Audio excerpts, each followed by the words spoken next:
পালা বদলের ৩ মাসের মধ্যেই ঘুরে গেল ডিমের অভিমুখ। দুর্নীতি কাটমানি নেওয়ার অভিযোগে দলের দুই পক্ষের মধ্যেই ঝামেলা, আর সেই নিয়েই ধুন্ধুমার মণ্ডল সভাপতি সহ বিজেপি নেতাদের ডিম থেরাপি শীতলকুচিতে।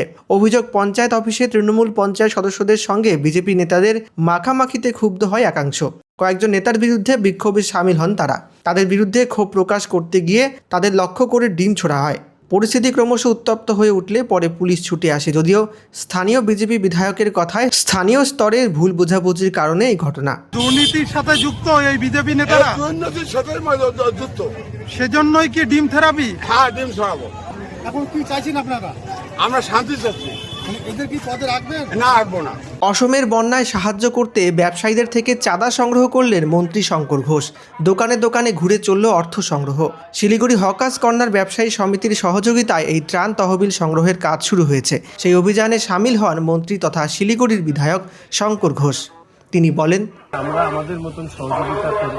বার্তা দিতে চাই যে প্রত্যেকেই যাতে এই ত্রাণ সংগ্রহ করে চিফ মিনিস্টার রিলিফ ফান্ড বা আসামে বন্যা দুর্গতদের জন্য বিশেষ যে তহবিল, সেই তহবিলে সরাসরি যদি ওনাদের কাছে পাঠান, আর্থিক সহযোগিতা যদি পাঠান, নিশ্চিতভাবে মানবিকতার দিক থেকে এবং আমরা প্রতিবেশী রাজ্য হওয়ার কারণে এই কাজে সবাইকে যুক্ত হওয়ার জন্য অনুরোধ। কথা রাখলেন মুখ্যমন্ত্রী। শ্রাবণ মাসের তৃতীয় সোমবার জল্পেশ মন্দিরে হেলিকপ্টার থেকে পুষ্পবৃষ্টি হলো। জল্পেশ মন্দিরে আগত ভক্তদের উদ্দেশ্যে ওপর থেকে ফুলের বৃষ্টি, দৃশ্য দেখে আপ্লুত ভক্তরা। সোমবার দুপুরে জলপাইগুড়ি স্পোর্টস কমপ্লেক্সের ময়দানে অস্থায়ী হেলিপ্যাড থেকে ফুল নিয়ে জল্পেশের উদ্দেশ্যে রওনা হয় হেলিকপ্টারটি।